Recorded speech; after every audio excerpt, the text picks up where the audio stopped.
Baik, Bismillahirrahmanirrahim. Assalamualaikum warahmatullahi wabarakatuh. Selamat pagi dan salam sejahtera untuk kita semua. Yang kami hormati Bapak Sandi Aditya selaku dosen pada mata kuliah Manajemen Information System dan Kak Rifki selaku dosen praktisi. Serta yang kami banggakan seluruh mahasiswa kelas B Bisnis Digital Angkatan 2023 yang sudah hadir pada seminar hari ini. Puji syukur kehadirat Allah yang Maha Kuasa karena yang limpahan rahmat dan hidayahnya, sehingga kita semua dapat berkumpul dalam kegiatan seminar pada pagi hari ini. Adapun tema seminar yang akan kami bawakan yaitu keamanan siber di era digital. Belajar dari kasus Corka. Adapun anggota kelompok dari kelompok 5 adalah yang pertama Rahan Kamil, yang kedua Atitia,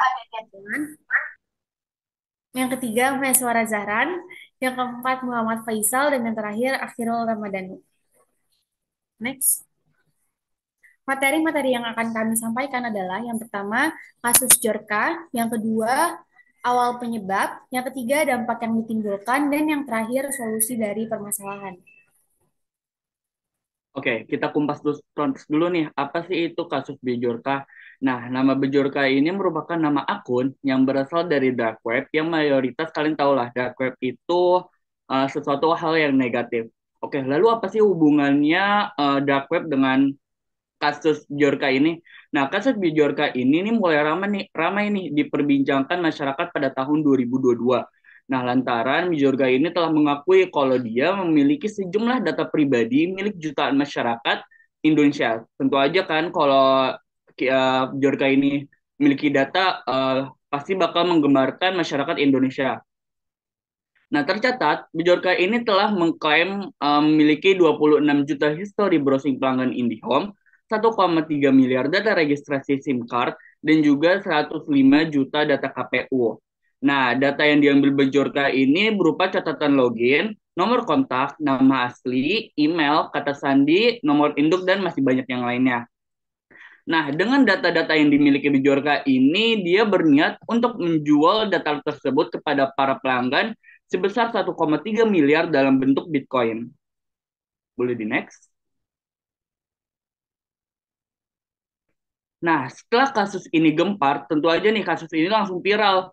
Nah, setelah itu Pak Presiden beserta para rekannya menciptakan undang-undang yang dibuat oleh pemerintah dengan persetujuan Presiden, yaitu Undang-Undang Nomor 27 Tahun 2022.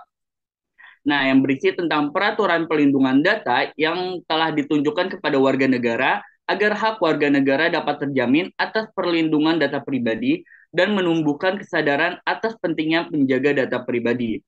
Lalu pada tanggal 4 September 2022, Menteri Koordinator Politik Hukum dan juga HAM Mahfud MD telah menyelenggarakan konferensi pers guna mempertenang situasi. Nah, Mahfud MD ini menjelaskan bahwa data yang telah dibocorkan ke publik ini merupakan data umum yang masih belum berbahaya nih daripada data yang masih rahasia.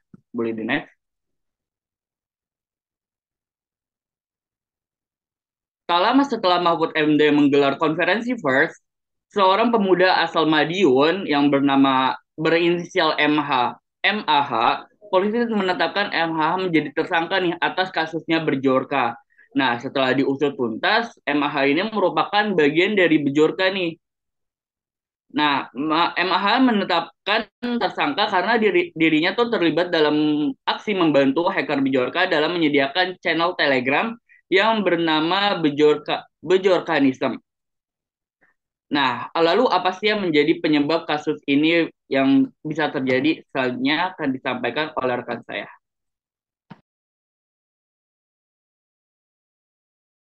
Oke, lalu apa yang menyebabkan hacker Jorka dapat melakukan aksinya tersebut? Terkait dugaan kebocoran data tersebut, dosen ilmu komputer Universitas 11 Maret, Surakarta Rosihan Ariwana mengatakan, Jorka menunjukkan celah-celah keamanan dari sistem digital sejumlah website pemerintah. Menurut Rosihan, Jorka menunjukkan bahwa lemahnya keamanan sistem digital yang ada di Indonesia, khususnya aplikasi-aplikasi yang dimiliki oleh pemerintah. Sementara itu, Pemerintah Budaya dan Komunikasi Digital Universitas Indonesia, Dr. Firman Kurniawan menduga Bjorka mempelajari sistem keamanan berbagai institusi di Indonesia dan dapat memetakan kelemahannya. Faktanya, selama tahun 2022, jutaan akun telah menjadi korban kebocoran data di internet. Namun, jika ditarik mundur ke belakang, jumlah ini justru tidak lebih banyak dari tahun sebelumnya, itu tahun 2020. Dilansir dari data books.katadata.co.id, jumlah kasus akun yang mengalami kebocoran data selama tahun 2020 sebesar 57,44 juta akun. Lalu jumlah tersebut mengalami penurunan yang cukup signifikan pada tahun 2021, yaitu sebesar 4,9 juta akun. Namun kembali naik di tahun 2022, yaitu sebesar 14,17 juta akun. Meningkatnya jumlah kasus di tahun 2022 tidak lepas dari ramainya salah satu kasus kebocoran yang dilakukan oleh Jurka. Nah, masih jadi tanda tanya besar mengapa kejadian seperti kebocoran data tidak henti-hentinya menghantui para pemilik akun, entah itu milik pribadi ataupun milik bisnis. Jika ditelisik lebih dalam, Teguh Arif Yadi selaku pelaksana tugas Direktur Tata Kelola Aplikasi Informatika di Direktorat Jenderal Aplikasi Informatika, Kementerian Komunikasi dan Informatika, mengatakan ada tiga faktor yang menjadi penyebab mengapa kebocoran data bisa terjadi. Di antaranya adalah yang pertama, adanya kemungkinan jika software atau hardware yang digunakan tidak memenuhi standar yang sesuai dan tidak adanya pembaruan. Yang kedua, tidak adanya standar operating prosedur atau SOP yang dijalankan dengan benar, sehingga data flow tidak berjalan dengan baik. Yang terakhir, SDM yang tidak memiliki pemahaman mengenai bagaimana cara melakukan perlindungan data yang baik dan juga benar. Selanjutnya akan dilanjutkan oleh rekan saya.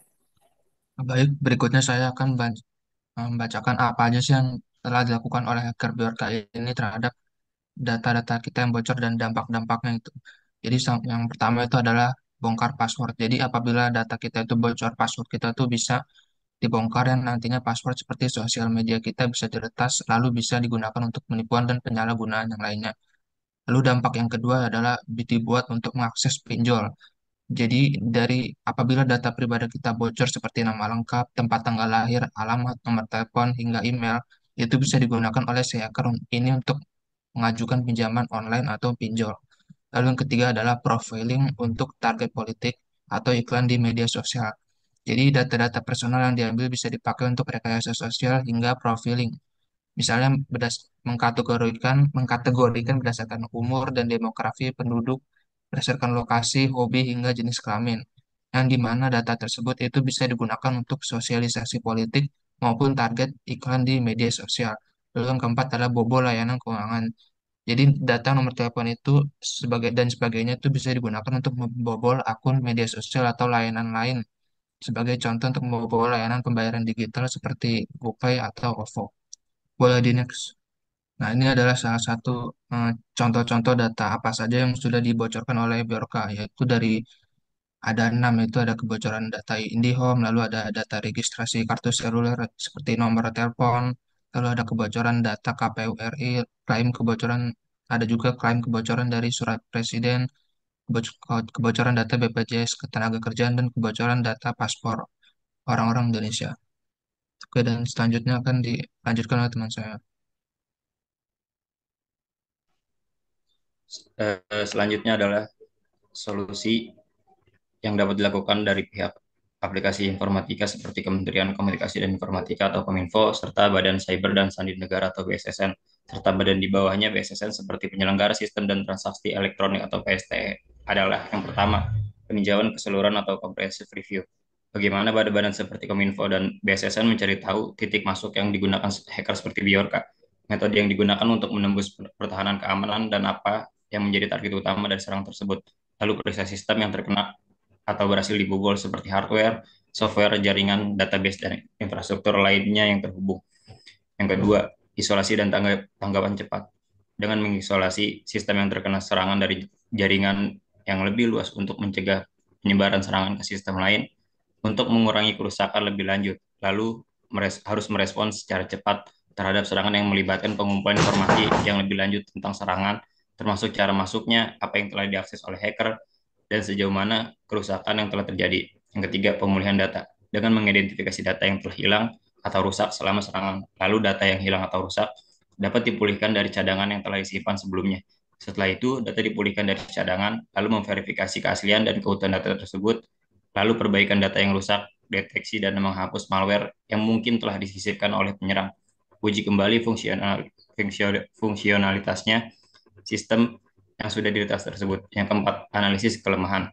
Evaluasi kelemahan setelah diperiksanya sistem, mencari tahu apa yang menjadi celah keamanan yang dieksploitasi oleh hacker dan mengapa sistem tidak dapat mencegah serangan tersebut. Log aktivitas sistem, catatan akses, dan jejak digital lainnya harus dianalisis untuk mengetahui bagaimana serangan itu berhasil dan apa yang telah dilakukan oleh hacker setelah mendapatkan akses ke sistem. Yang kelima, peringatan publik dengan mengidentifikasi dampak dari serangan keamanan informasi terhadap pengguna, lalu mengirimkan pesan kepada pengguna. Pesan peringatan dapat disampaikan kepada pengguna melalui berbagai saluran komunikasi, termasuk email, situs web organisasi, media sosial, dan pemberitaan langsung jika memungkinkan.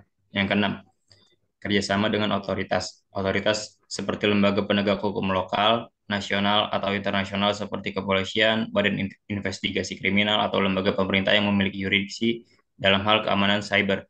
Lalu, Kominfo dan BSSN akan melaporkan informasi mencakup detail tentang serangan, bukti yang ada, dan kerugian atau dampak yang diakibatkannya.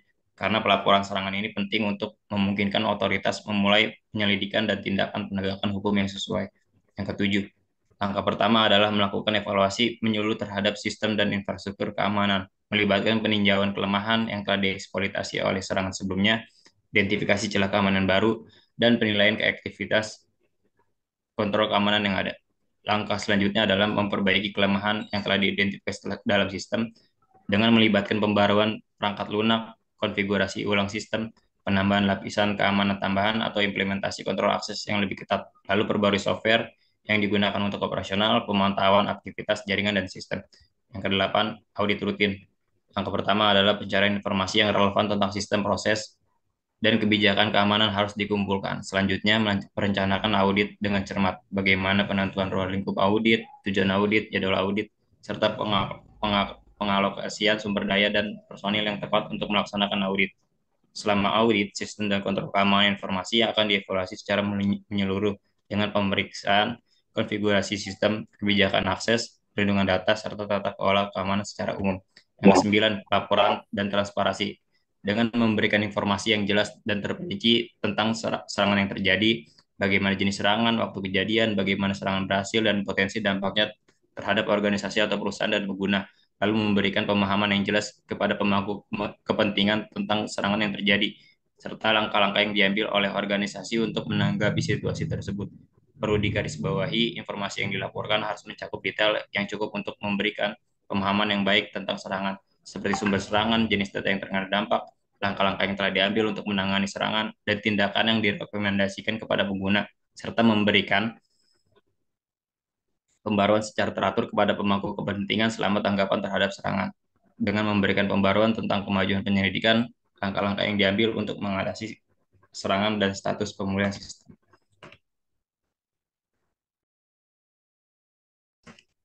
Next slide.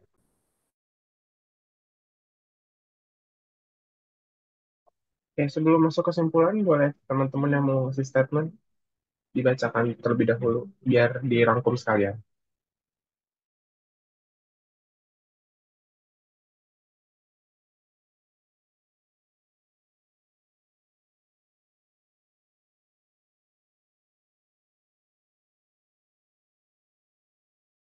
Yang mau baca statementnya boleh angkat tangan ya.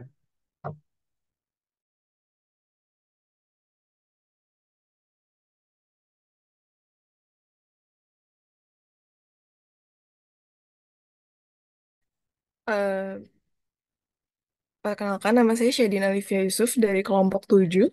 Izin memberikan statement. Oke. Dari kasus Biorka ini, harusnya kita sadar bahwa cybercrime ini masalah yang serius. Karena bisa merusak reputasi, mengganggu kehidupan pribadi kita, dan lain sebagainya. Menurut kelompok kami, pemerintah perusahaan teknologi, penegakan hukum, dan kitanya sendiri harus bisa bekerja sama untuk mencegah hal ini. Jika perusahaan teknologi sudah berusaha memperketat dan melakukan maintenance untuk keamanan data pengguna, kita juga harus menjaga keamanan data data-data pribadi kita. Jangan seenaknya disebar karena internet ini luas banget ya. Penting juga untuk ditingkatin lagi tentang edukasi menjaga keamanan digital agar memperkecil kemungkinan kasus serupa di masa depan. Gitu. Sekian, terima kasih. Boleh lanjut ya, Ratu. Terima kasih atas kesempatannya. Saya Dia Ratu Diapsari, perwakilan dari kelompok 2, ingin memberikan statement dan sedikit solusi dari kasus Bjorka ini.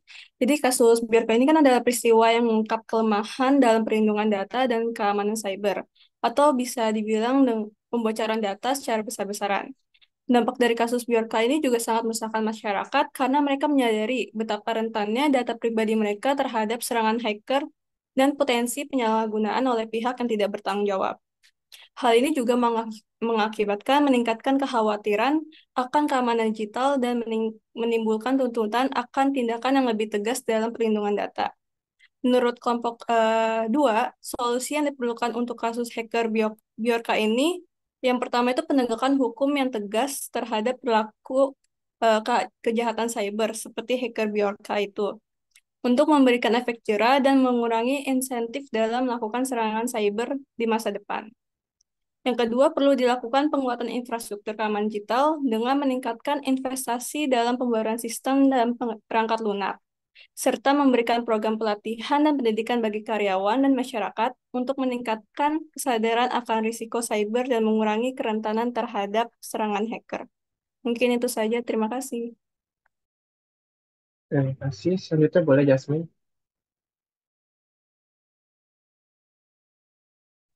Hmm, Perkenalkan, nama saya Jasmine dari kelompok 1.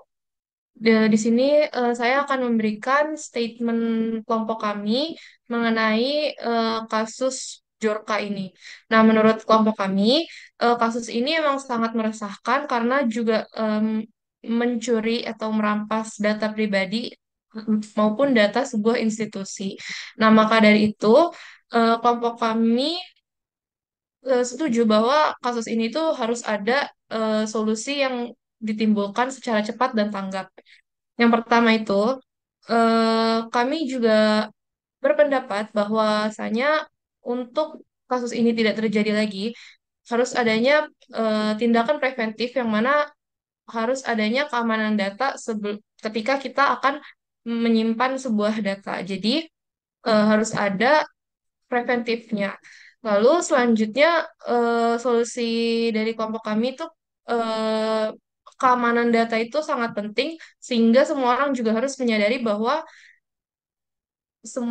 harus menyadari bahwa data ini memang harus disimpan dengan keadaan aman dan juga tidak tersebar sehingga tidak ada hacker yang akan mengambil data pribadi masing-masing.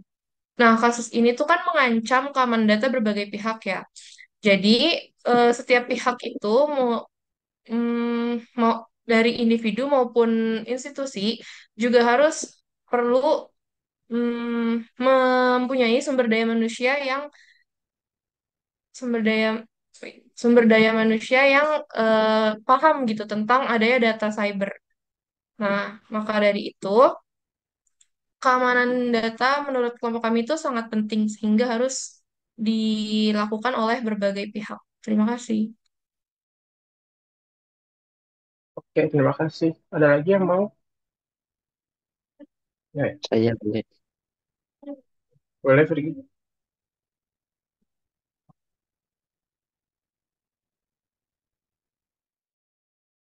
sorry Mas, tadi di, on, di off mic.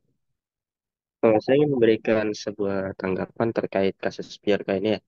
Menurut saya sih kalau untuk kasus Biorka ini sendiri, lebih ke arah menekankan pentingnya perlindungan data pribadi secara proaktif.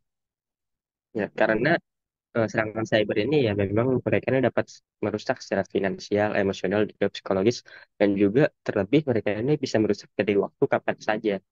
Jadi perlu pentingnya kita meningkatkan kesadaran akan risiko cyber ini, terutama dengan cara yang paling simpel itu meningkatkan perangkat lunak yang kita gunakan untuk menjaga keamanannya.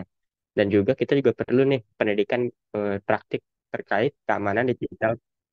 Eh, kewarganegaraan digital. Seperti gimana sih cara menggunakan internet yang aman, situs-situs mana yang perlu kita login, segala macam.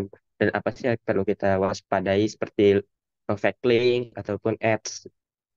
Nah, itu kita juga dari pihak pemerintah perlu juga nih memperkuat sistem pertahanan teknologi yang ada. Karena kan pemerintah itu bisa dibilang ya mereka itu yang paling depan lah untuk melindungi warga negaranya dari serangan virus-virus digital. Jadi mereka juga perlu eh, paling simpelnya itu membuat regulasi yang jelas terkait keamanan cyber serta memberikan penyuluhan terkait risiko di dunia digital. Nah, dari ketiga ini kolaborasi ini penting juga untuk mengurangi risiko serangan cyber dan juga memastikan keamanan data pribadi serta keamanan cyber itu secara keseluruhan. Jadi kayak nggak ada celah gitu. Dari konsumennya kita harus memiliki pendidikan yang tinggi terkait keamanan cyber. Penting juga untuk mencari tahu terkait keamanan-keamanan di dunia cyber dan juga dari pemerintah membuat regulasi yang jelas seperti tadi. Terima kasih.